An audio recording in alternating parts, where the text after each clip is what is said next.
Utah desert nights are not silent. People think they are, but that's because they've never pulled over on I-70 at 3 in the morning. The desert doesn't go quiet. It hums.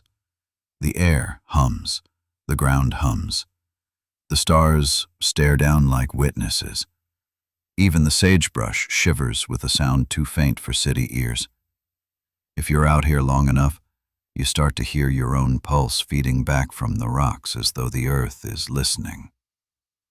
That night, I was Unit 12, cruising a long stretch between Green River and Thompson Springs. Routine patrol, nothing new.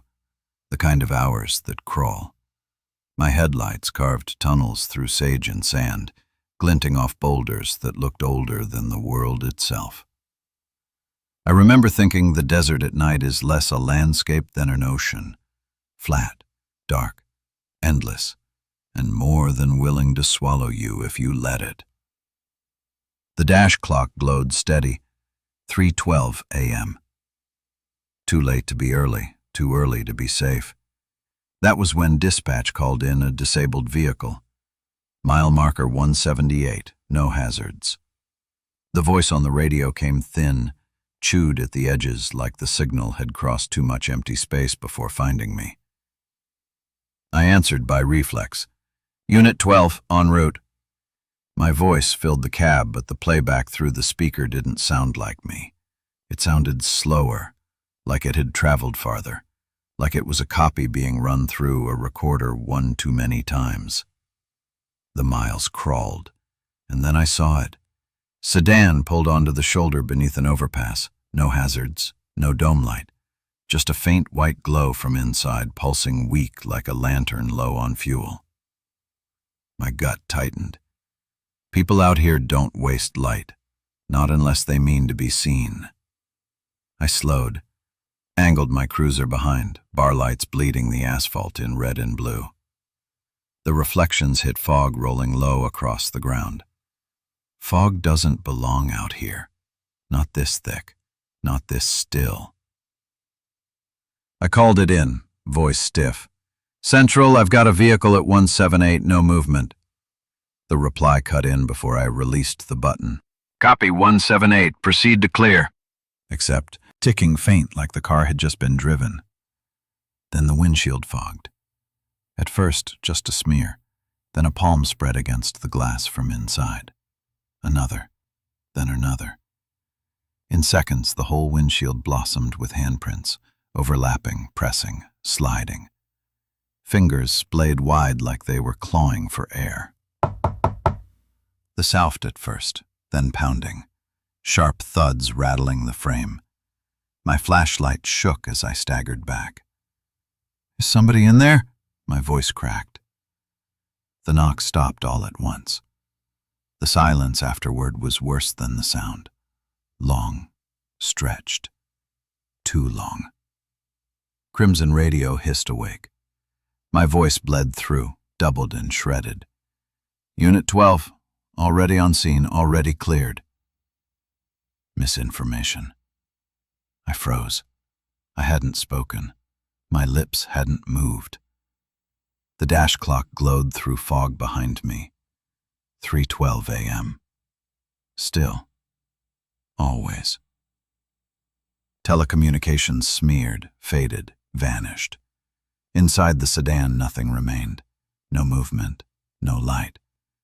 Only my own reflection in the glass, flashlight beam trembling across my pale face. I thought of rookie talk at the academy. Rumors about stretches of Utah desert where the road doubled back, where patrol cars were seen twice, where units filed reports before they ever left the garage. They called it the corridor. We laughed it off, chalked it up to desert madness, too much caffeine, not enough sleep. One sergeant told us, if the road wants you, it makes you a mile marker. We laughed at that too. But I wasn't laughing now. Behind me, my cruiser hummed steady, bar lights throwing blue and red veins through the mist. The sound no longer comforted me. It felt like a clock ticking down. I held the mic again just to feel it in my hand. Not to call, just to test. The speaker breathed before I pressed it. Unit 12, status closed. My own voice, but heavier. Finished.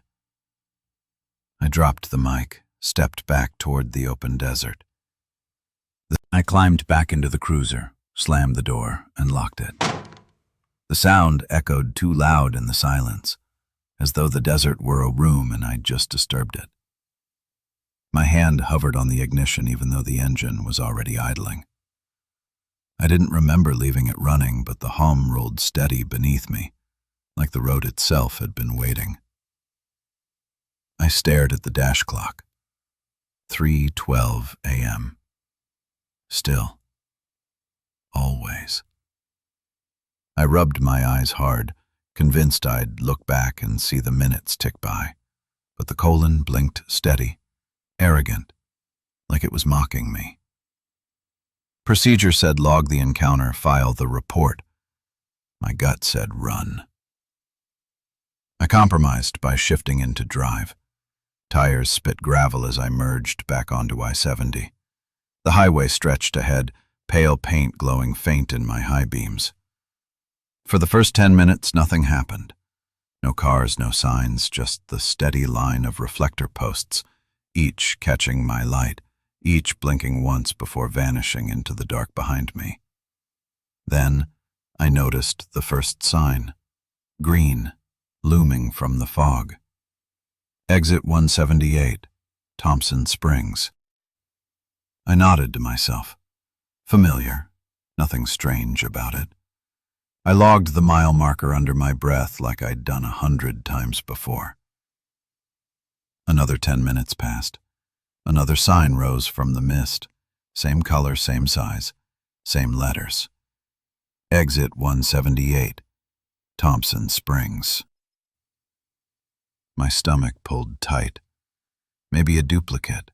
Maybe I'd misread the first one. But the odometer disagreed. I'd driven 9 miles since. Central. Confirm signage northbound past marker 178. The reply came split, layered. My voice, dispatch's voice, both stacked. Confirmed. Proceed to clear. Clear. Clear. I killed the radio again, bile rising in my throat. The hum lingered, faint in the speakers even without power. Another 10 minutes. Another sign. Exit 178, Thompson Springs. The desert was folding me in, making me drive the same mile over and over. Love. Cold. Too cold. Frost spread out from where my fingers brushed, spiderwebbing across the metal, even though the night air was dry. Imientos, the sign hummed under my hand. Not vibration, not wind. A hum, like a live wire, like power lines singing. I yanked my hand back. The frost remained. I backed to the cruiser, chest tight, lungs refusing to draw air all the way down.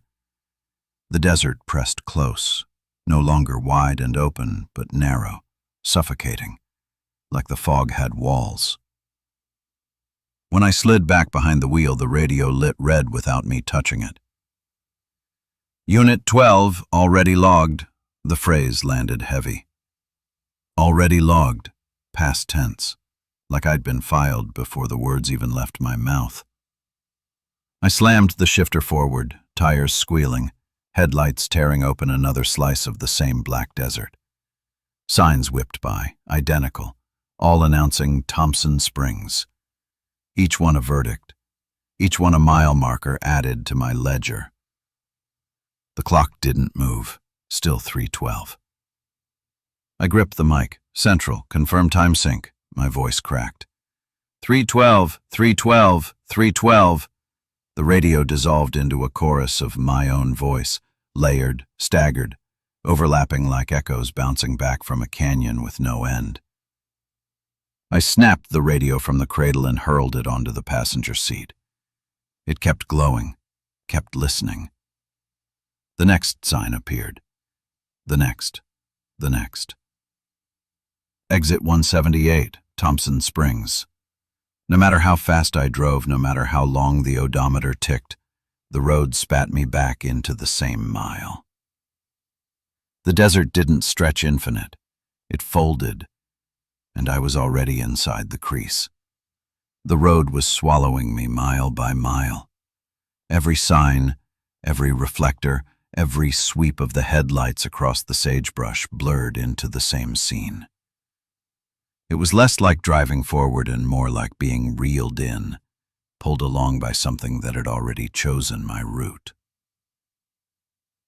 I told myself to keep calm, to keep control, but the truth was leaking in. I stepped out. The beams of both cars cut lines into the mist, overlapping like searchlights. For a moment I thought I saw movement in the driver's seat, a silhouette in the same campaign hat, shoulders squared the same way mine were. I called out, forcing authority into words that shook anyway. "Unit, identify!" The figure didn't move, didn't answer. I circled closer, boots grinding sharp on the gravel. The air smelled wrong, not like dust or exhaust. It smelled like paper. Dry, brittle paper, the kind that fills evidence boxes stacked too long in the dark. The driver's side window was rolled halfway down. My flashlight beam sliced across the seat. My heart stopped. There was no body, just the uniform. Hat braced perfectly on the headrest. Jacket puffed out as if shoulders still filled it. Shirt tucked neat. Badge gleaming on the chest. Pants pressed into the seat like someone invisible wore them. The whole shape sat rigid, as if a man of air was behind the wheel. Mitsubishi went weak. I pressed a hand to the roof for balance. The metal hummed faintly under my palm, like the hum of fluorescent lights. The hat brim tipped slightly, just enough to shadow the face that wasn't there. The badge caught my flashlight and reflected it straight back at me. For an instant, I swore it was my own face staring out from the shine. My throat dried out. What the hell? The radio on its dash crackled. My voice spilled through, calm and official. "Unit 12, status closed." I staggered back, beam jerking, light bouncing across the empty jacket that still sat upright like it hadn't noticed it was hollow. A tangent came rushing in, uninvited, something an old sergeant told us over burnt coffee years ago. He said sometimes troopers saw ghost units on desert patrols, cars parked across the highway with uniforms sitting inside, neat as mannequins. If you approached, they didn't move. If you touched them, they collapsed into dust. "Don't stop for them," he warned. If you stop, the other cruiser still sat across the highway. Lights strobed. The empty uniform sat tall, steady, as though waiting for me to file the report it had already logged. The radio on my dash hissed awake, red light blinking. "Studio. Unit 12, already cleared." I hit the accelerator, tires shrieking. The figure didn't chase. It didn't need to. The fog swallowed it whole, and the highway spit me forward again.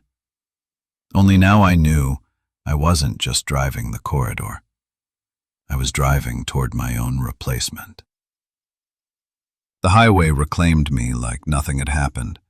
Asphalt rolled under my tires in the same endless strip, reflectors blinking by like the ticks of a clock that refused to advance.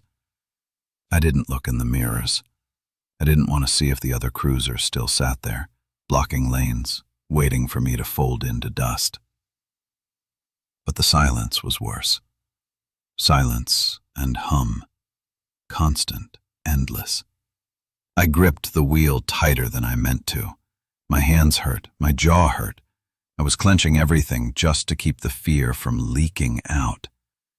I needed to check my dash cam, tell myself this was real, that I wasn't losing it in the fog. I thumbed the monitor on. The screen blinked, a faint glow filling the cabin. And Endez, my stomach flipped. The footage wasn't from minutes ago. It wasn't showing me pulling away from the ghost unit. It was showing me right now, only not exactly. On screen, I sat in the cruiser, pale and stone-faced, gripping the wheel. My lips moved. My voice spoke into the mic. Unit 12, status clear, continuing eastbound. But I hadn't spoken. My mic was still clipped, untouched. My throat was dry as sand. I tested my jaw, opening, closing. My lips didn't move. The figure in the footage kept talking anyway. Unit 12 encountered ghost unit. No occupants. Logging as anomaly. Status closed. Missiles for the power button, fingers trembling. But before I could press it, my own voice filled the cab. Not from my mouth. From the dash cam. The double wasn't calm anymore. His voice cracked, hands shaking as he clutched the mic. I couldn't hear the words this time, just the shape of my lips, forming pleas I refused to make. My face smeared across the glass, features blurring like the tape was melting. Then it stabilized. My double straightened, smiled again, filed the final words. Unit 12, status closed. I slammed the monitor off, chest rattling with panic. The screen went black, but for one heartbeat longer, my reflection lingered. Not in real time. Still smiling. I yanked the mic from its clip, pressed it hard enough to dent my thumb. Central, this is Unit 12. Confirm receipt of any logs under my badge. Confirm! The reply came instantly, clean and sharp. Too clean. My voice, steady. Unit 12, log confirmed. The radio clicked off on its own. I slumped against the seat, sweat rolling down my spine. My brain wanted to believe I'd gone too long without sleep, hallucination, fatigue, but my body knew better. My body was trembling like prey in tall grass. The dash clock glowed steady. 3:12 a.m. Always 3:12. Another tangent crept in, uninvited, dredged from the academy. They told us the desert doesn't just take you, it records you. It makes copies, each one filed, stacked, waiting. One instructor joked, "Better not piss off dispatcher, you'll come back to find your paperwork already finished." We laughed. But he didn't laugh when he said it. He said it like someone who had seen the stack. Now I understood. Missions wasn't a mistake. It was a filing cabinet, and I was just another folder sliding in. I pressed my head back into the headrest, stared up into the black dome of sky. No stars anymore, just fog. When I looked back at the windshield, words had appeared in the condensation, thin, scrawled, backwards so I could read them. Leg received. I wiped the glass with my sleeve. The letters smeared, but they didn't vanish. Behind me, the dash cam clicked back on with... I'd turned completely around, doubled back, yet the sign was the same. Mile marker the same. Odometer ticked 9 miles, and still the same exit rose from the fog. I pulled harder, swung across again, back eastbound. Gravel sprayed. Headlights cut lines in the mist. My chest heaved like I'd run a mile. Fog peeled away, revealing another sign. Exit 178, Thompson Springs. The road wasn't letting me out. It didn't matter which way I turned. It folded and spat me back. The clock glowed steady. 3:12 a.m. Always.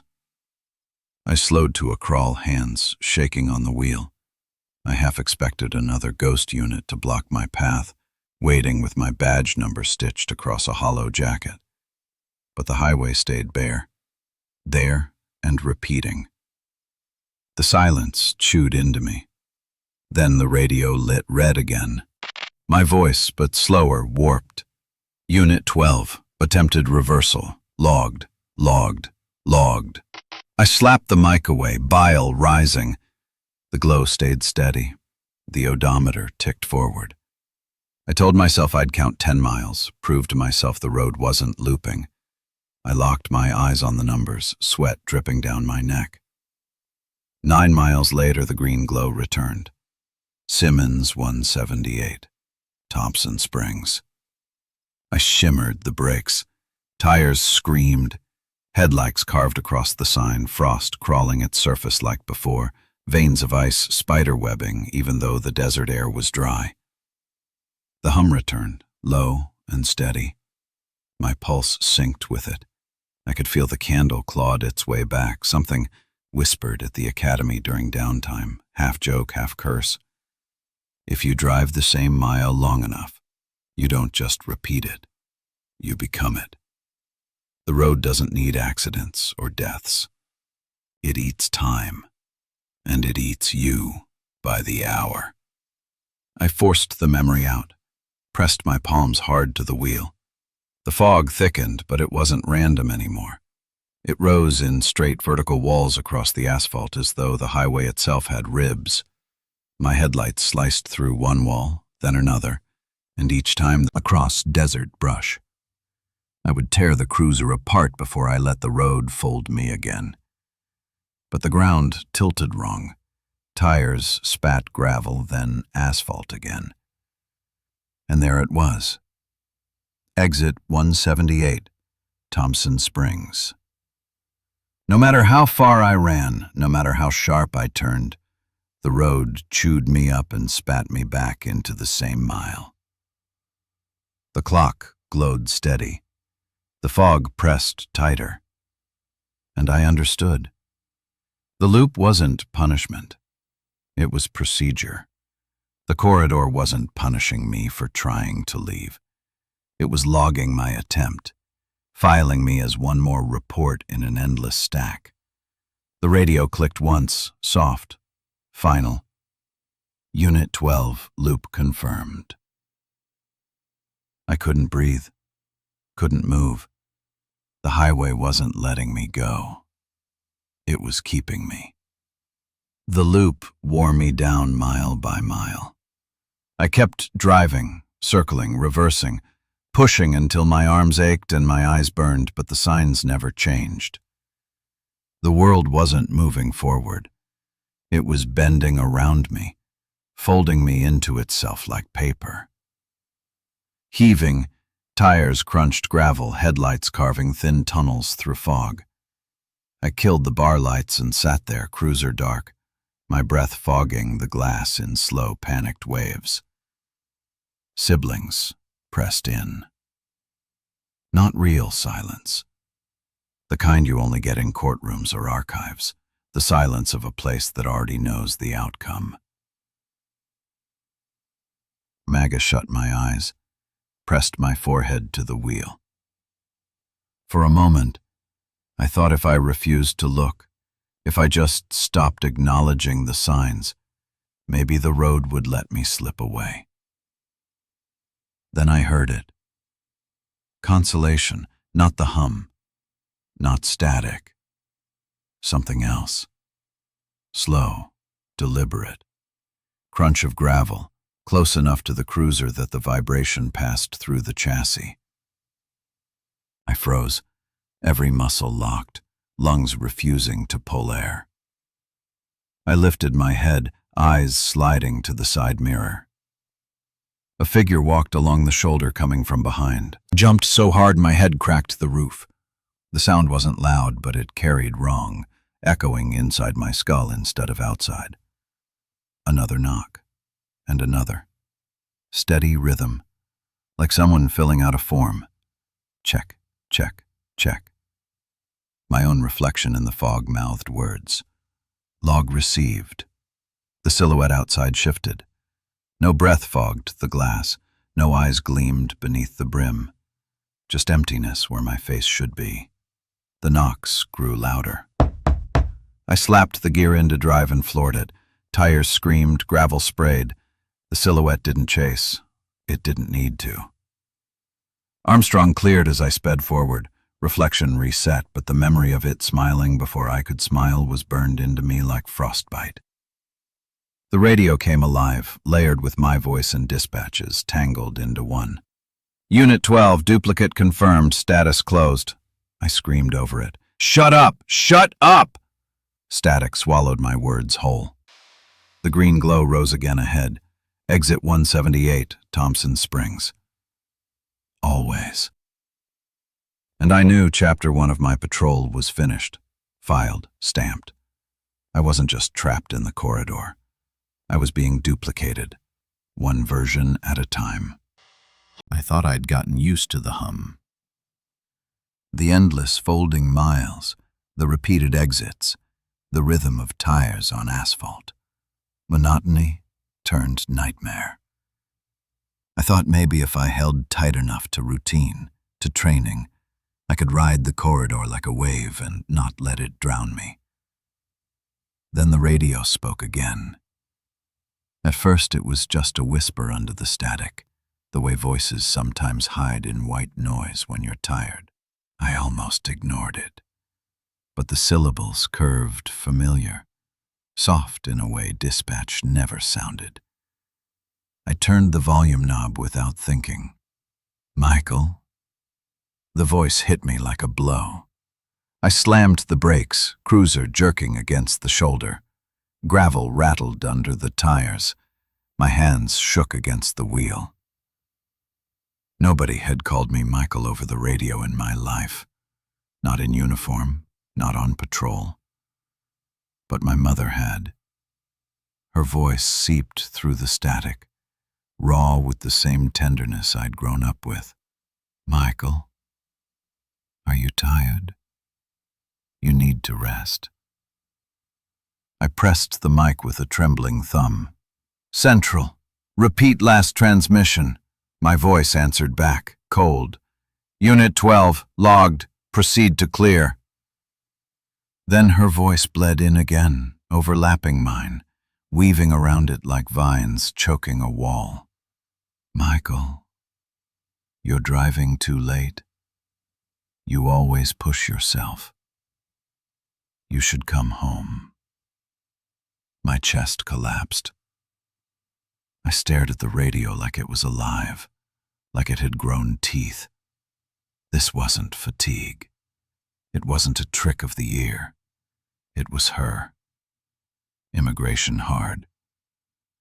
My mother had been gone for years. Cancer. I'd buried her with my own hands lowering the flag. And yet here she was, bleeding through a frequency reserved for duty. The windshield fogged again, slow this time, curling from the corners inward. My flashlight sat useless in the cup holder, but the glow from the dash caught it enough to reveal shapes blooming on the glass. Not frantic palms like before. Just one hand, small, feminine, pressed gently. Ache in my chest told me the highway had learned a new trick. It wasn't just filing my patrol. It was pulling my grief into the ledger. I thought of something else the old sergeant had once said, muttered after too many whiskeys when we all thought he was joking. The corridor doesn't talk to you.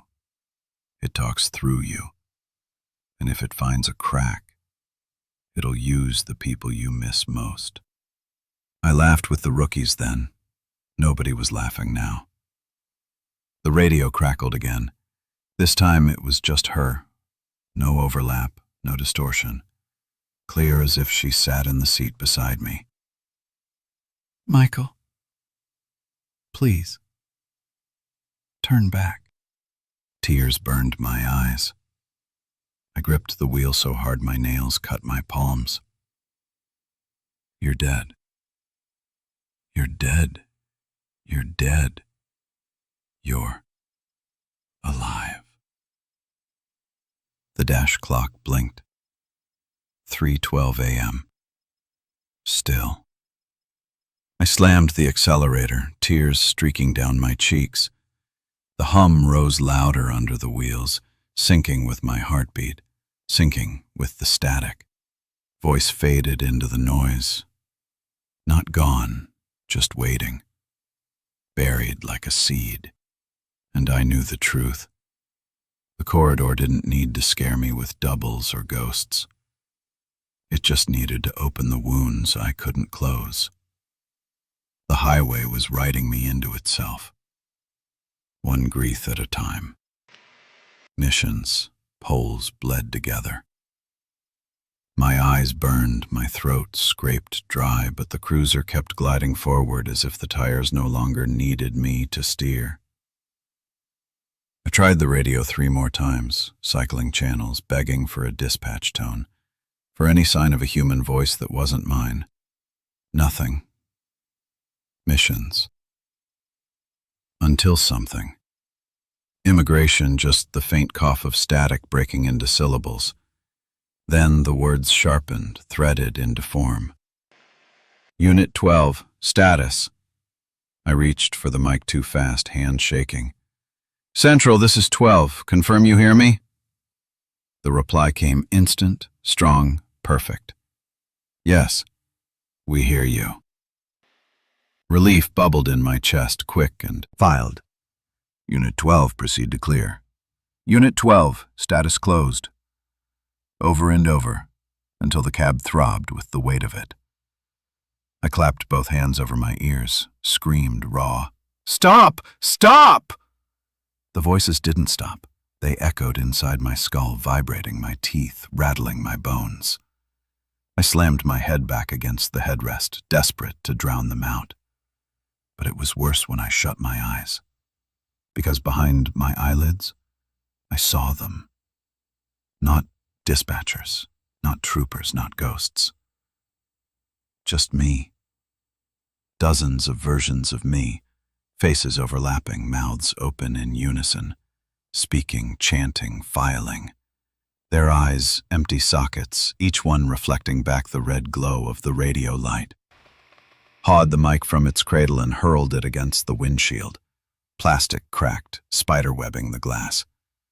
My breath came ragged, my body shaking so hard the seatbelt rattled. For one blessed second, silence. Simmons. Then a single voice, still mine, but so close it felt like it rose from my own chest. Stop fighting. You're only delaying the log. I pressed a fist against my sternum, desperate to push it back inside. The dash clock blinked. 3:12 a.m. Still. Always. Xiaomi light glowed red again, even without a mic attached. A new voice filled the car, my voice, but softer, whispering like it had crawled up my throat without permission. Unit 12. Self-confirmed. Tears blurred my eyes. I slammed the wheel with both fists. I am not logged. I am not you. The voices laughed. 1,000 versions of me, each fractured into static, each overlapping in cruel harmony. Not real. Real. Not real. Not like this. The fog pressed harder against the windshield, palms rising faint from the inside again. But they weren't hands anymore. They were my hands. The scar along the knuckle, the bent middle finger from academy training. Perfect copies of my palms, clicks lined up with my blinking. Each time my eyelids shut, the speaker popped. Click, click, click. I gripped the wheel tighter, forced myself to stare straight ahead. If I didn't blink, maybe I could outpace it. But the air burned my eyes. My lids dropped once. The click was instant, perfectly timed. I blinked again faster. Again, I gasped, throat closing, and the clicks changed, syncing with my breathing now. Inhale, click, exhale, click. I slammed the volume knob, twisting until the plastic cracked under my palm. The sound didn't stop. My chest hitched. My lungs filled shallow. Each gasp paired with another click. The steering wheel shook under my grip. The tires veered gently across the lane, correcting on their own. I tried to counter, to force the wheel into my own rhythm, but my arms felt delayed, as though I was a passenger inside my own body. The fog pressed harder, the white lines glowing faint, pulsing in time with my heartbeat. Click, pulse, click, pulse. My hands ached, my skull buzzed, and then I realized my pulse had joined in. The throb in my temples, the hammer of my heart, each beat answered by another click from the speaker. The corridor had mapped me perfectly. Breath, blink, blood, logged. Embarrassment. Stop sinking me. The speaker answered with my voice. Already synced, already filed. My foot pressed harder against the accelerator, though I hadn't moved it. The engine growled low, climbing without my command. Dominated, the wheel turned smooth, correcting, centering me perfectly in the lane. My grip was useless. I wasn't steering anymore. I tested my body, twitched a finger. Late. Bent an elbow. Delayed. The motions still happened, but on a lag, like my body was following instructions sent a second before I thought them. I felt like a puppet, strings jerked by something I couldn't see. The dash clock blinked. 3:12 a.m. Still. Another breath. My chest forced it out. My throat whispered again. Unit 12. In sync. Negligence stung my eyes. I clawed at my chest, desperate to pull the voice out, desperate to reclaim the rhythm of my own body. Click, pulse, click, pulse. The world narrowed to beats, to repetitions, to inevitabilities.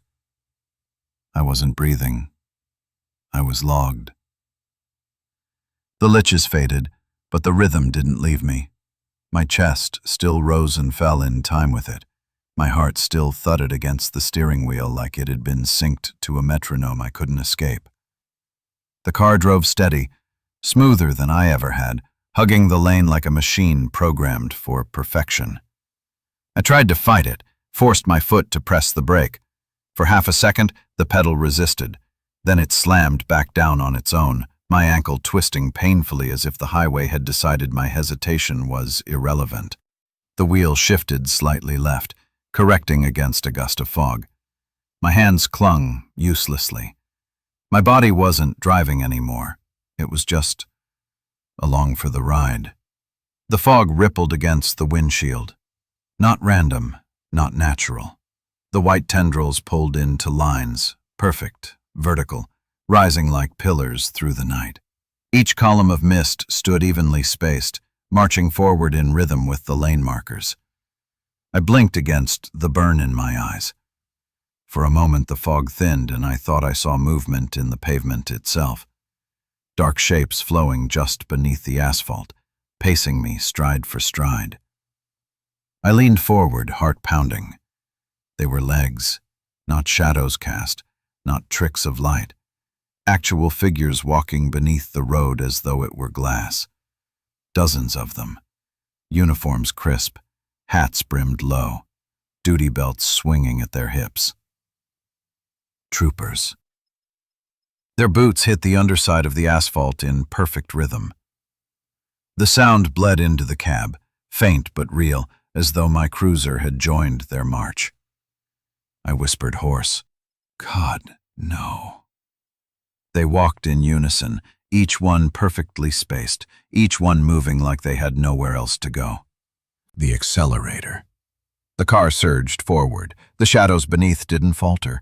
They kept pace, perfect, endless, unbothered by speed. My odometer climbed. The exit signs blurred. Exit 178, Thompson Springs. Always. The shadows didn't care. They marched, logged and filed. Imientos clawed at me, an old desert story I'd half forgotten. Troopers whispered about units that never retired. Men who put in 30 years, took the pension, and then one night their patrol car was found on the shoulder, engine idling, empty. The rumor was they weren't gone. They were walking, filed beneath the corridor, pacing forever. I'd laughed once, said it was just burnout turned into folklore. But the faces under the asphalt weren't tired. They weren't hollow. They were mine. The fog thickened again, blurring the figures, but the rhythm stayed. Boots on pavement, sync with pulse, sync with breath. I pressed a fist against my chest, whispered, desperate. Not me, not me, not me. Flaming radio answered with my own voice, broken into fragments. Already, you. I shut my eyes, but even in the dark I saw them. Dozens of troopers, dozens of me, marching, filed, waiting for the next mile. I couldn't stop. I was already pacing. The road held me steady, smoother than any patrol I'd ever driven. Tires whispered across asphalt, humming in time with the radio's clicks. My breath, my pulse, my muscles, each one moved to its rhythm, not mine. I kept my eyes forward, terrified of mirrors, terrified of catching another glimpse of those troopers pacing under the road. But ignoring them didn't stop the feeling. It was like someone walked inside my skin, step for step, word for word. Misinformation fogged faint, curling up from the corners like cold fingers dragging across glass. I swiped at it with my sleeve, smearing condensation into streaks. The fog cleared just enough to show me what I dreaded. My reflection. Not just staring back. Moving. But it wasn't in sync. Reflection raised a hand, palm pressing against the inside of the windshield. My hand stayed on the wheel. But then, without my command, my own right hand lifted, trembling, palm meeting glass. Cold spread instantly down my arm, crawling into my chest. My reflection's smile widened. Mine followed, half a beat later, like a puppet dragged on strings. Tears blurred my vision. I dropped my hand, screaming at it to obey me. For a second it did, but the reflection's palm stayed pressed, firm, steady, unrelenting. It whispered again, lips moving faster than I could track. Dozens of versions, all mine, all chanting the same thing. Unit 12, status closed. The chant filled the cab, bouncing off the glass, rattling my teeth, vibrating my bones. I slammed the wheel, horn blaring. For a heartbeat, the reflection flickered, features blurring like water rippling. But then it stabilized, stronger, clearer, and this time it wasn't just smiling. It was laughing, silent, but unmistakable. I blitz hoarse, throat raw. Please, let me out. The reflection mouthed the words with me half a second before. Then it stopped, lips curling. You're not out. You're already in. The dash clock glowed steady. 3:12 a.m. Still. Always. Forever. Michigan, my eyes gripping the wheel until my fingers screamed. But even in the dark, I saw it. My own face, smiling, whispering, moving before I did. The corridor wasn't just sinking me anymore. It was replacing me. A legal will. The reflection's smile clung to me, even after I tore my eyes from the glass. It didn't matter if I looked down the highway, at the dash, at my own trembling hands. The image was seared into me. A smile that wasn't mine, but was, waiting for me to catch up. I forced my eyes forward, desperate for anything else, for proof that the world hadn't dissolved into copies of myself. The fog shifted. The lane lines glowed brighter, and then headlights pierced through, distant, faint, but real. Relief bloomed sharp in my chest. Another unit. Someone else. I wasn't alone. I flicked my bar lights in recognition. Red and blue pulsed across the fog. The other lights blinked back. As we closed the distance, my relief curdled into dread. The strobes matched too perfectly. The beams split the fog at the same angle, the same rhythm. The shape of the car came clear. Another cruiser. Same model. Same year. Same antenna crooked on the rear. Same cracked taillight. I swallowed hard, heart banging against my ribs. No, it had to be coincidence. Then the silhouette stepped out. The trooper, campaign hat brim low, flashlight in hand. The beam cut across the fog with the same slight tremor mine always had when my wrist cramped. My throat locked. He lifted a hand, waved me down. I slowed, cruiser rumbling as I eased onto the shoulder. Tires hissed against gravel. The figure stepped closer, boots crunching in the same rhythm mine made. The fog parted just enough for me to see his face. My face. I gagged, bile rising hot. My double stared back at me, pale under the brim, lips pressed tight in the same tired grimace I'd worn an hour earlier. He raised his flashlight, beam cutting my eyes. I threw up a hand against the glare. "Identify yourself!" My voice cracked out, hoarse, command bleeding into plea. The duplicate tilted his head. My voice echoed back, same words, same tone. "Identify yourself!" I slammed the door open. Badge remained. I stumbled into the cruiser, slamming the door, locking it, though I knew locks meant nothing here. My chest heaved, sweat soaking the collar of my uniform. Through the windshield, my duplicate stood still, head tilted, watching, waiting. The Mientos, the radio hissed alive. "Unit 12, duplicate logged, status pending." I screamed, "I'm not pending! I'm alive!"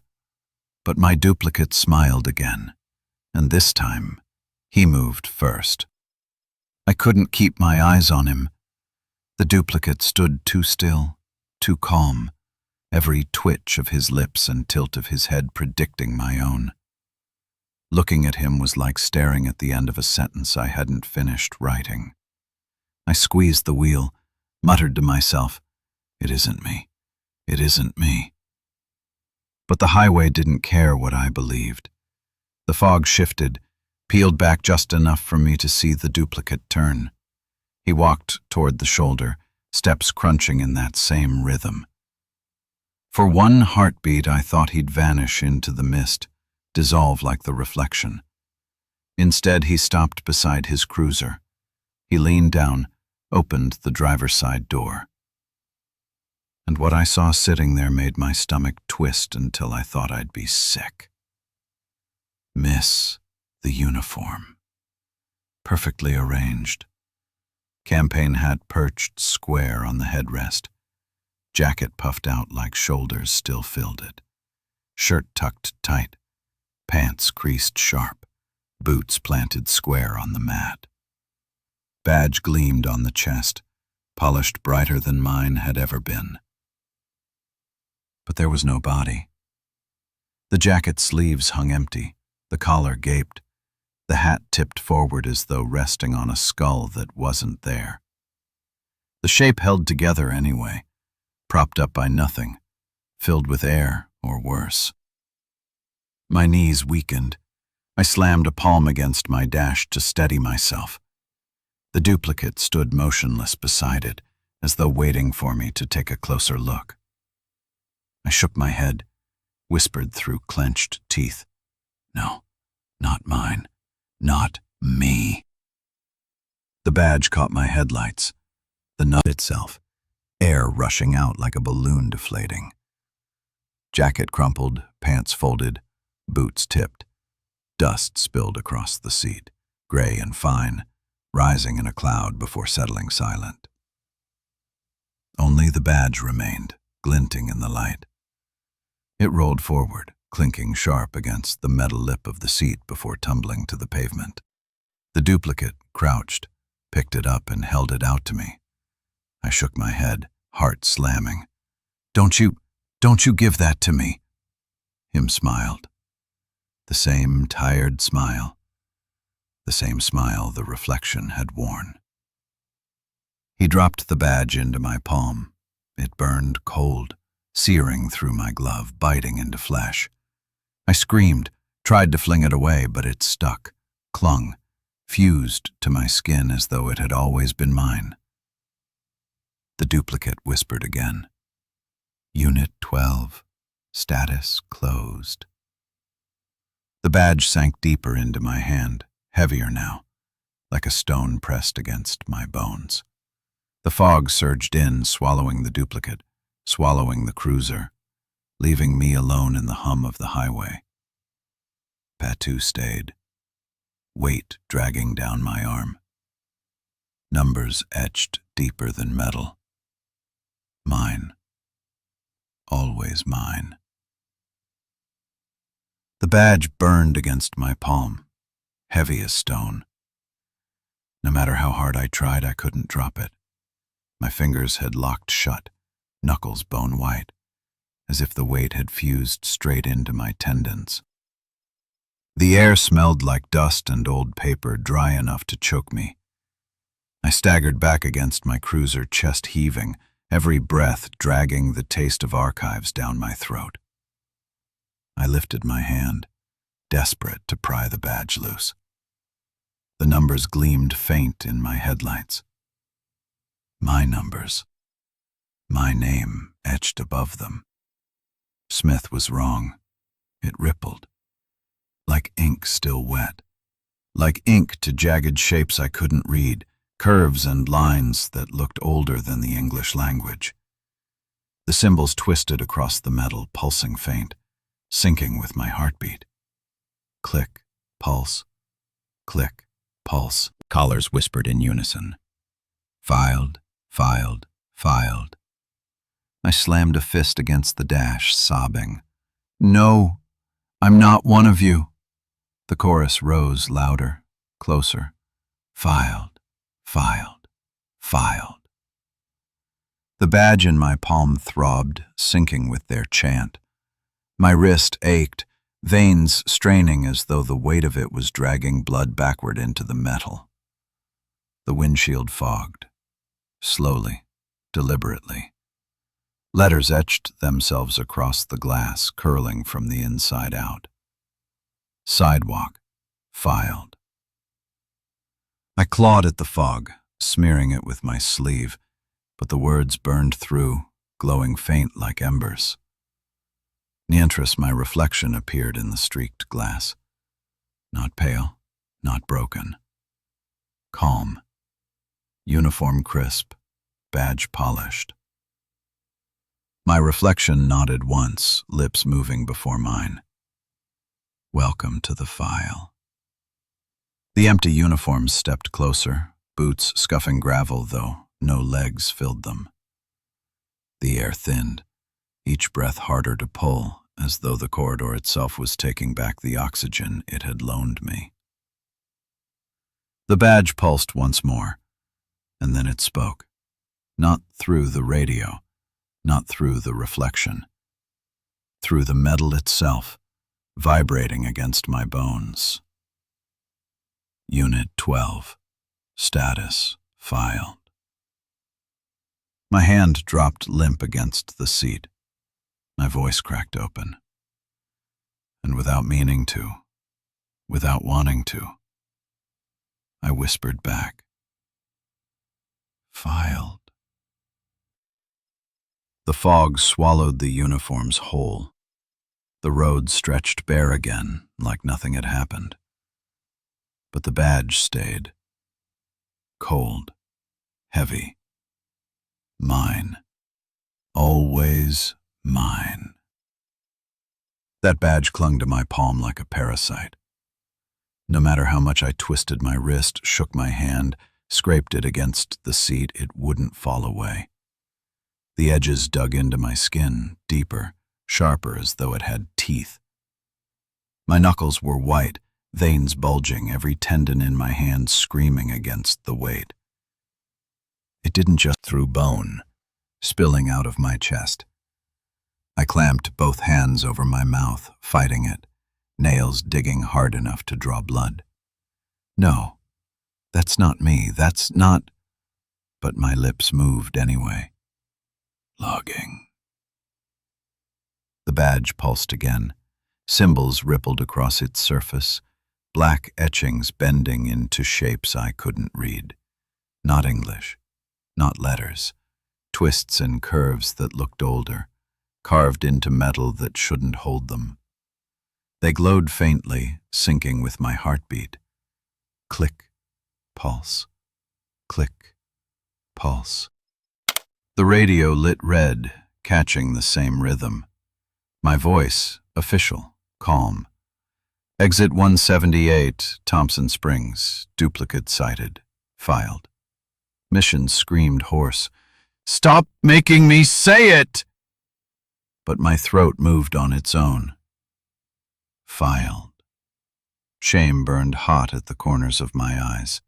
I slammed the badge against the seat, sparks spitting as leather scorched, but the metal held fast. My fingers bent at ugly angles, refusing to open. The badge stayed, pulsing, humming, glowing brighter.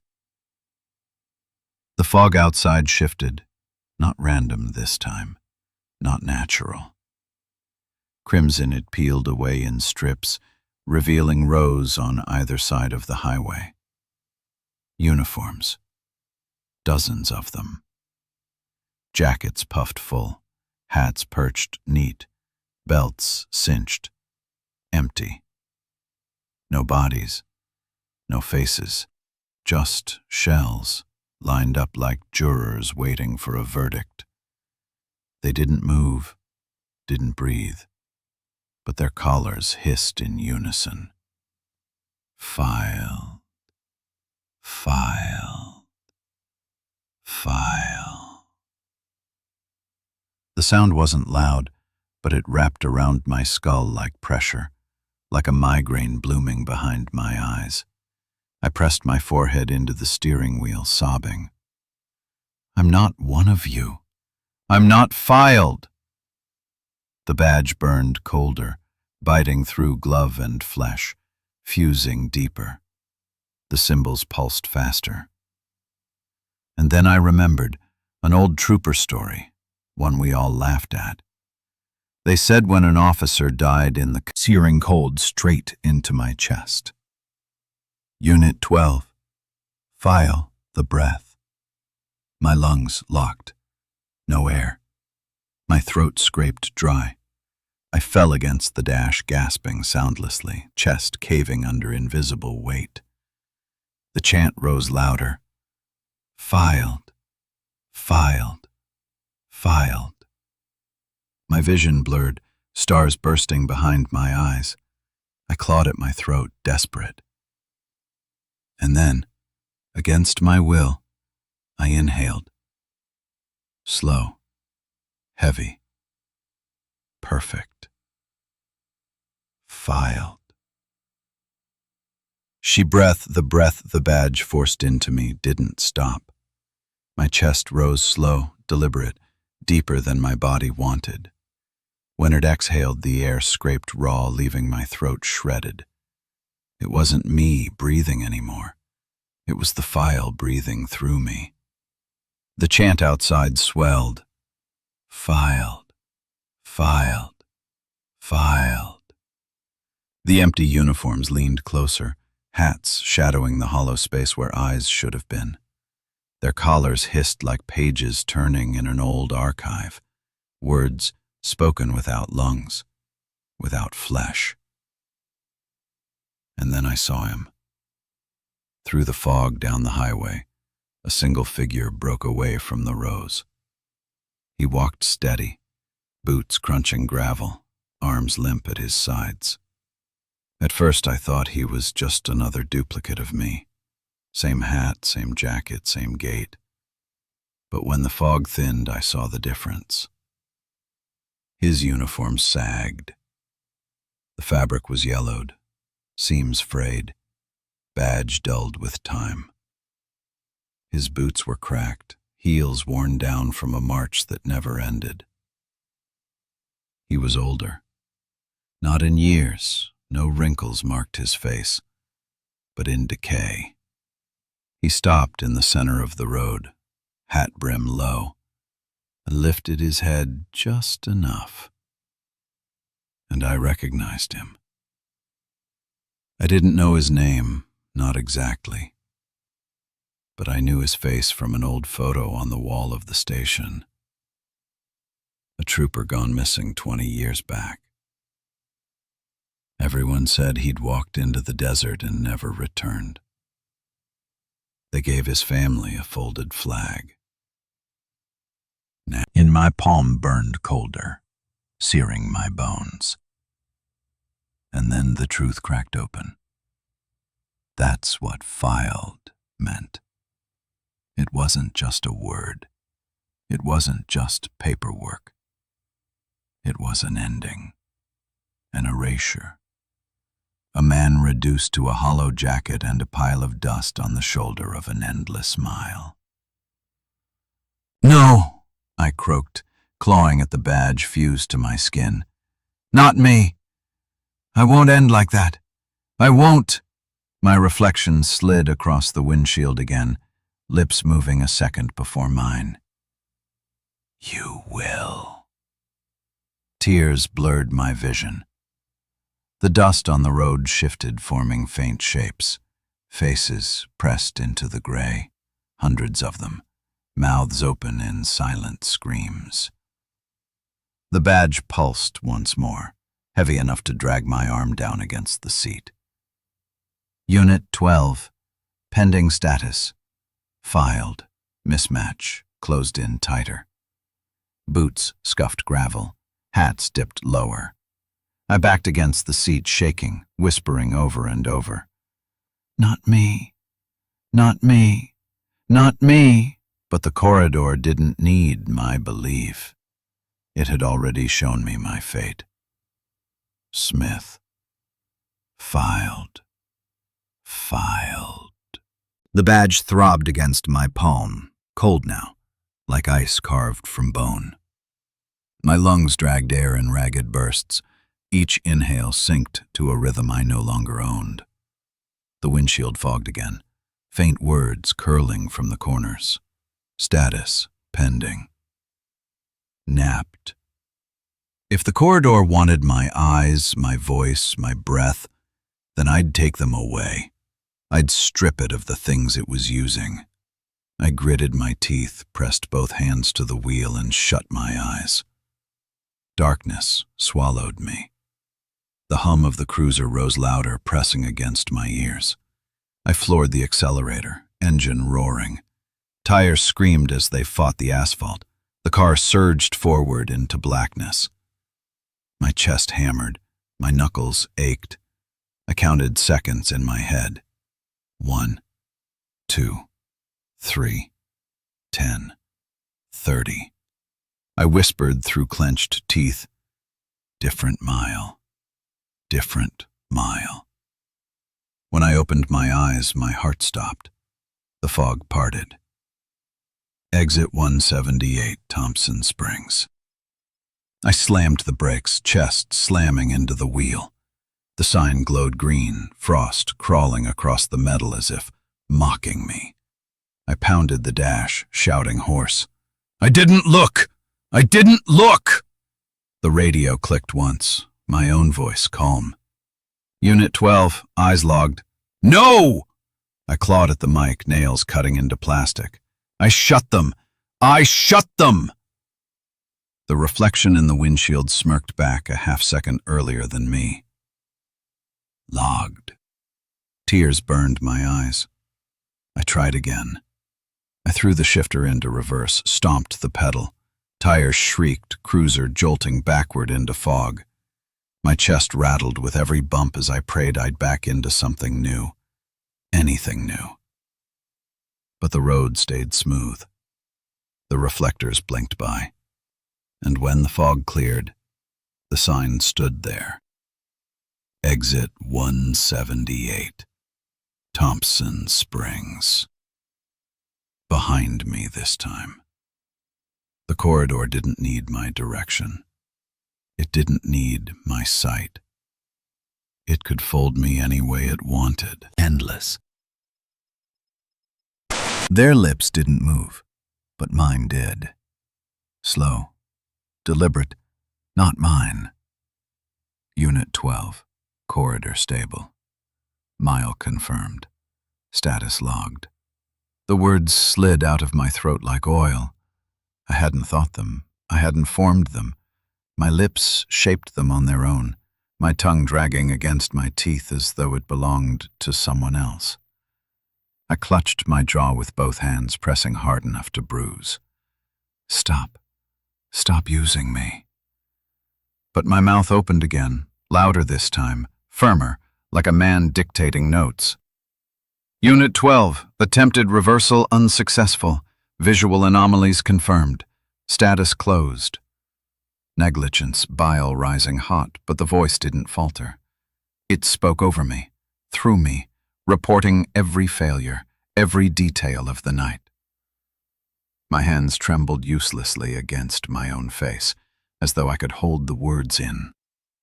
The radio light pulsed red, syncing with each syllable. I whispered hoarse between phrases. Not me. Not me. Not me. But my voice steamrolled ahead, calm, confident, official. Unit 12, duplicate engaged, badge integrated, breath logged, pending status, filed. Steelers burned my eyes. I wanted to scream, to shout, to drown it out with my own voice. But the more I fought, the stronger it grew. Smith fogged again, condensation spelling out letters. Log confirmed. The faces pressed closer, blurred by mist, each reflection smirking the same half-smile. Their throats bobbed as mine did, filing logs in chorus. I slammed the mic against the dash, plastic cracking, sparks spitting. I am not your mouthpiece. The badge seared colder, biting deeper into my palm. My body seized. My hand grabbed the mic again, lifting it steady. Unit 12, corridor compliant, file progressing.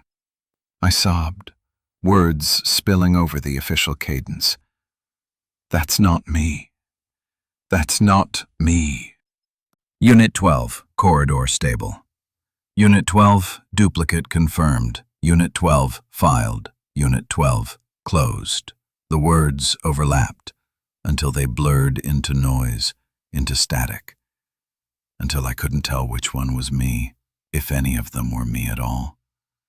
I squeezed my eyes shut, desperate to block them out. The chorus didn't stop. It bled inside, curling against the back of my eyelids, branding words across the dark. When I opened them again, the road had changed. Or maybe it hadn't. The fog peeled back, revealing not one cruiser but many. Headlights glow through fog. Headlights stretched across the desert, each set angled the same way, each glow cutting the mist at identical angles. And behind each wheel, me. Hundreds of me, driving steady, hands locked on the same wheel, badge fused to the same palm. Each version logged its own report, lips moving, eyes hollow. My chest caved in. No, there's only one of me. Only one. Miss Radio clicked sharp. Unit 12, multiples confirmed. Siblings burned hot down my cheeks. I pounded the steering wheel until my knuckles split, blood smearing across leather. I'm not one of them. I'm not! Menstrual in the mist didn't care. Each one mirrored me, pounding the wheel, bleeding across the dash. Each one screaming the same denial in unison. Voices shredding into static. The fog thickened, swallowing some, spitting others back closer. Their headlights overlapped mine, beams fusing into a single blinding glow. For a second, I thought we'd all crash together, collide, annihilate in the same instant. But the cruisers passed through one another, phantoms sliding seamless, each locked in its own file. I gasped, whispering hoarse. Which one am I? The badge in my palm pulsed once, answer final. Doesn't matter. The windshield fogged again, and every version of me leaned forward at once, reflections stacking across the glass. I can't be all of them! But my voice rose from the nearest cruiser, calm and flat. Unit 12, multiples logged, corridor compliant. The radio clicked sharp, syncing with my pulse. The fog parted just enough for me to see one version clearer. He was slumped in his seat, jaw slack, hands loose on the wheel. His headlights flickered, weak, fading into pale glows that barely cut the mist. I leaned forward, chest tight. No, don't. Sluggish me twitched once, head lolling forward. Then the uniform deflated, jacket collapsing against the seat, hat tipping sideways. His body didn't fall. It dissolved. Skin, muscle, bone, all crumbling into a thin heap of gray dust that poured across the floorboard. The cruiser kept rolling, empty now, driven by no one. The dust swirled in the headlights before settling into silence. I gagged, bile rising hot in my throat. God, oh God. The chant swelled from the fog, dozens of voices, my voices layered in chorus. Filed, filed, filed. Missile burned colder. My palm blistered under it, the weight fusing deeper. Another version of me stepped out of a cruiser up ahead. His face was hollow, skin sagging like parchment, eyes two black pits. He stumbled, arms slack at his sides before crumpling into dust that hissed as it scattered. The radio hissed alive. Unit 12, example logged, status pending. Tears blurred my vision. I slammed my head back into the seat, begging between sobs. Don't show me this. Don't show me what's coming. But the corridor wasn't showing me. It was preparing me. The highway stretched, endless, lined with ghost cruisers, each one a mile marker, each one another version waiting its turn. A tangent clawed at me, memory rising from some training I thought I'd forgotten. An old sergeant once said the badge wasn't just identification, it was a ledger. Lose the badge, lose yourself. Unit 12, pending closure. I opened my eyes. The fog pressed so close I could see nothing but white. My reflection slid across the glass, smiling before I could. And I knew I'd already been logged. Pensions, all that was left was the dust. The dust still swirled in the beams of my headlights. It hung there too long, refusing to scatter like it had weight. My chest heaved shallow, each inhale a battle, each exhale sinking with the badge still fused to my palm. The chorus quieted. No more chanting, No more filed voices. The silence was worse. For a moment, I thought maybe the corridor was finished with me. Maybe I'd seen enough. Then, the fog shifted. Ramifications, just another shape materializing in the mist. But as the beams caught it, my stomach clenched. It was me. Not slumped, not hollow, not dissolving. Standing tall in the middle of the road, campaign hat brim sharp, uniform spotless. My posture straight as if carved from stone. He didn't twitch. He didn't breathe. He didn't need to. I whispered through cracked lips. Not another one. Please. But this wasn't another. This was final. The perfected version. The one the corridor had been building toward all night. He raised his head slowly, and when the brim tipped back, I saw his face. My face. But calmer. Firmer. No tremble in the jaw, no sweat on the skin, no panic in the eyes. Just composure. Just duty. The badge on his chest gleamed brighter than mine. Symbols burned clean into polished metal. The runes that had seared me glowed steady on him, as if they belonged there. I staggered back against my seat, whispering, You can't replace me." The radio clicked. "Unit 12, replacement ready." My double's lips moved a half-second before mine. The perfected version didn't blink. His eyes locked on mine, steady, unblinking, cold as desert frost. The fog curled around him, but never touched him. It bent away, parting to make space. He raised his hand again, a slow, patient beckon. I pressed back into my seat, whispering hoarse, "Stay there. Stay away from me." But the road didn't listen. He didn't move his legs, didn't swing his arms. Yet somehow, every time I blinked, he was closer. 10 feet, 6, 3. The fog peeled back step by step until he stood at my bumper, one gloved hand resting on the hood of my cruiser. I slamming them down, though I knew they meant nothing here. My breath fogged the glass, my chest rattling with every gasp. His face inches beyond the windshield now. My face, but without fear. Calm, steady. Exactly what the corridor wanted me to be. The badge in my palm pulsed. "Unit 12, transfer proceeding." Dismantled violently. "I'm not done. I'm not ready." The duplicate tilted his head, lips moving a half-second before mine.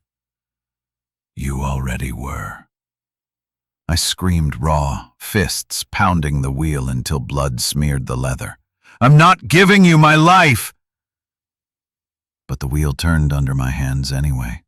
Slow, deliberate, aligning the cruiser dead center in the lane. He stepped to the side window. I heard nothing at first, no footfalls, no gravel.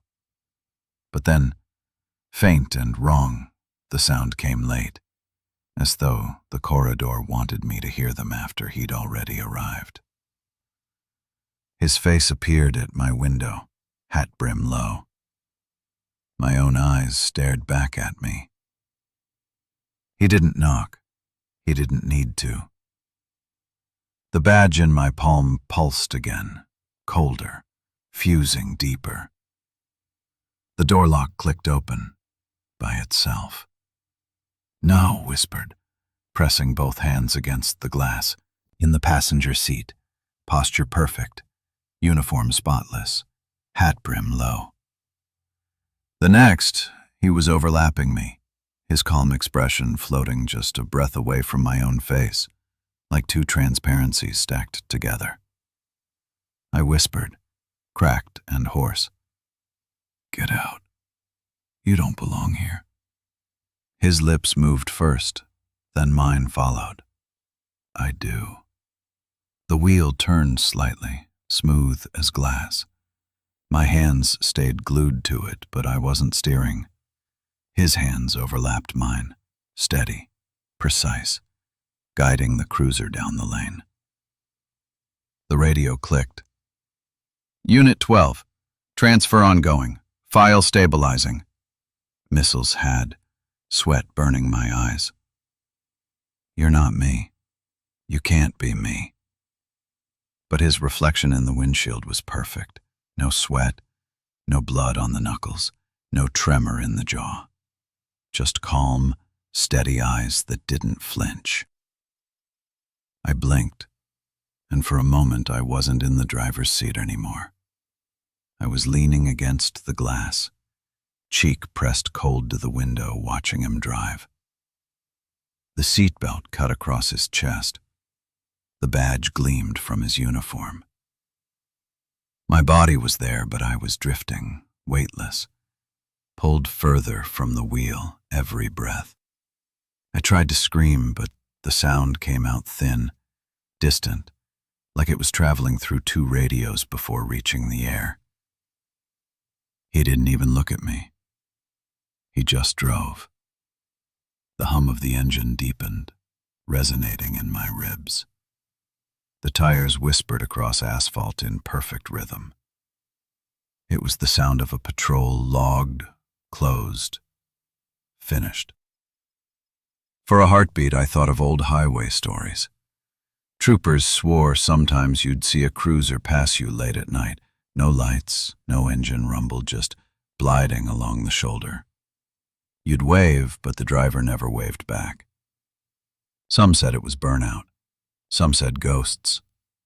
Others whispered it was replacements. Officers who got swallowed by the desert and sent back as perfect, silent copies. I used to laugh. Now I wasn't laughing. The duplicate but clung heavy against me. My breath was shallow, rattling like paper rustling in a filing cabinet. My fingers twitched against the wheel, still there but thinner, weaker, as if skin and bone were becoming see-through. I looked down and my stomach lurched. My forearm flickered. Not gone, not yet, but faint, like a half-faded photograph. I waved it, desperate to see movement, but the motion stuttered, frames missing, like the corridor was recording me in broken seconds. I gasped, clutching my chest. No, not yet. The duplicate drove on, unbothered. His hands overlapped with mine, firm, steady, solid. He didn't flicker. His badge gleamed bright, runes etched clear as though it had always been his. The radio clicked once. Unit 12, archival in progress. My vision swam. The windshield fogged again, letters curling across it in perfect handwriting. Archive log, original, incomplete. I pressed my palms to the glass, desperate to smear the words away. My fingers slipped straight through the condensation, not leaving prints, not leaving heat. I jerked back, heart hammering. God, I'm disappearing. The duplicate finally turned his head, eyes locking on mine. My eyes, but colder, calmer. His lips moved half a beat before mine. You're not disappearing. You're being filed. The words landed heavy, final, pressing into my skull like a stamp. Filed. Filed. Filed. Filed. The chant swelled outside the cruiser. Empty uniforms lined the fog again, Rows upon rows, hats low, collars open. Their voices hissed like air leaking from lungs long gone.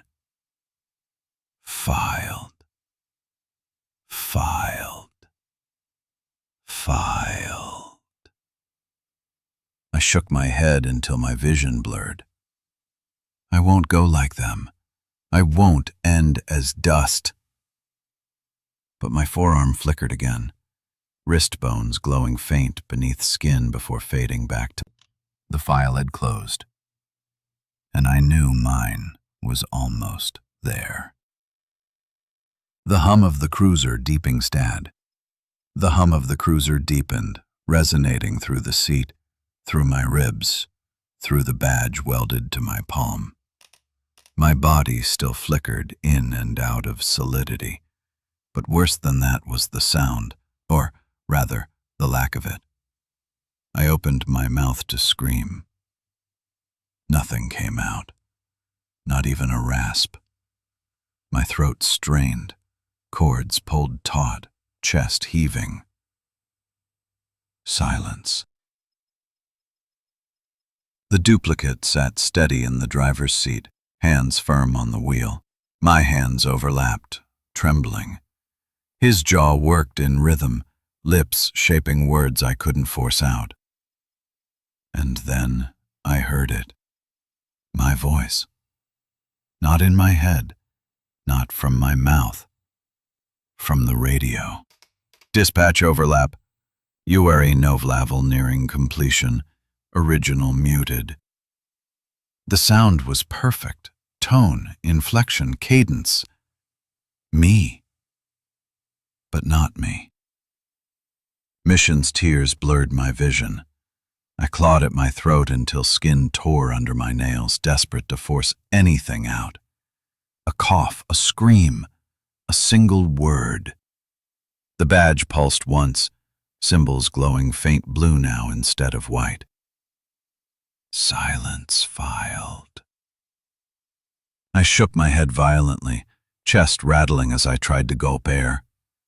My lungs filled, ribs rising, but no sound left me. Breath itself had been logged as mute. The windshield fogged, letters curled across the glass. Audio transferred. My reflection stared back at me, lips moving silently. Behind him, other reflections filled the glass, all layered, each one opening and closing their mouths, a chorus of mute shapes. The duplicate spoke through mine, calm as stone. Unit 12. Voice stable. Secondary unnecessary. I slammed both fists against the wheel, blood smearing leather, silent sobs shaking me. My body convulsed, desperate to produce noise. Nothing came. The fog pressed tighter against. It was dust. Gray, fine, spilling between my teeth, choking me as it poured onto my lap. The uniform outside mouthed in silence. The fog sealed shut. And I knew. My voice was gone, logged, archived. All that remained was a perfect copy, speaking for me. The silence was unbearable. My throat worked, muscles straining, but no sound came. Dust still coated my tongue, bitter and dry, grinding against my teeth as I tried to swallow. My chest rose and fell in rhythm, but it wasn't my rhythm anymore. The badge had claimed even that.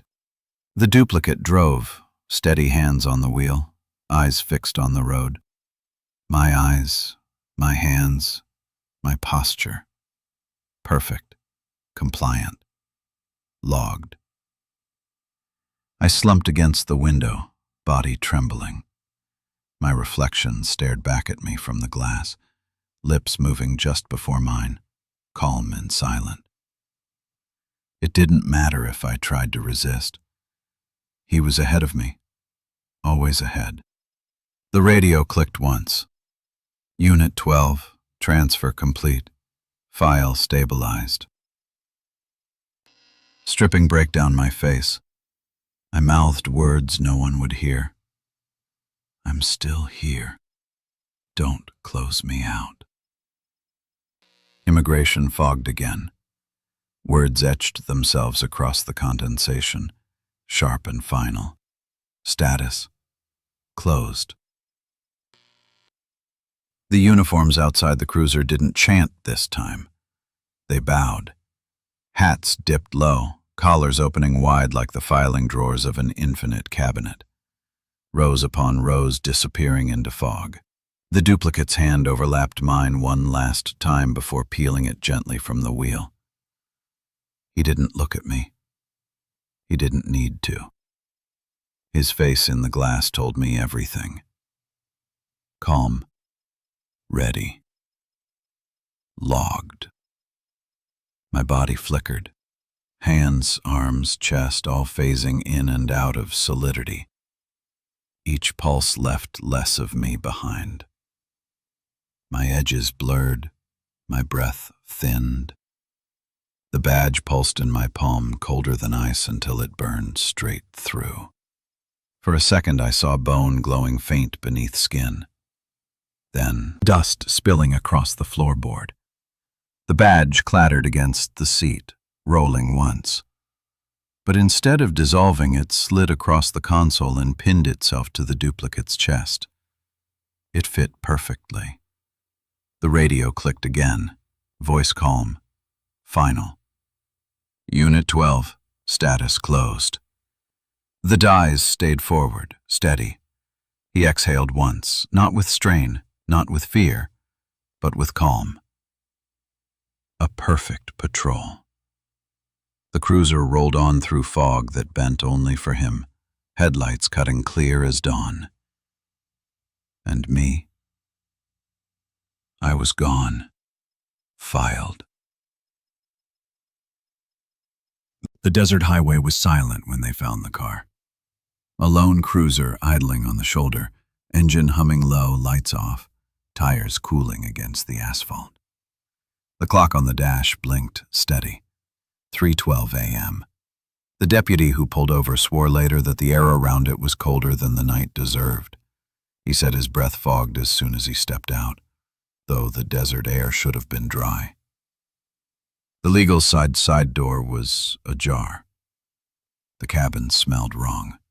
Dust, ash, and the faint tang of burned paper. The seat was empty. Not just empty, sunken, as though someone had been sitting there for hours, pressed deep into the phone, then vanished all at once. A faint gray residue streaked the fabric, slipping into the seams, crumbling under the deputy's touch.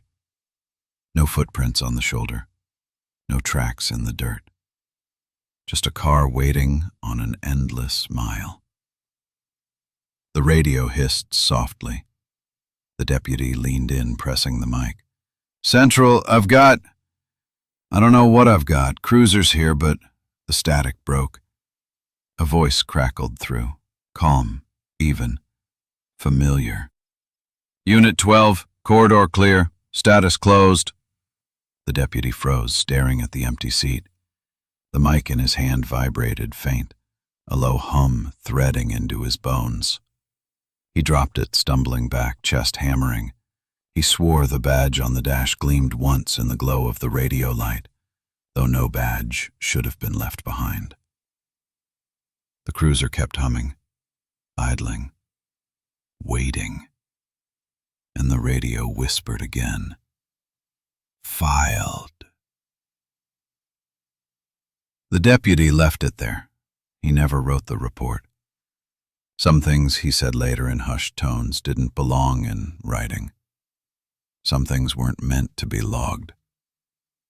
But the car stayed. Hours later, a trucker swore he saw it glide past him. No lights, no sound. Just a shadow sliding along the shoulder.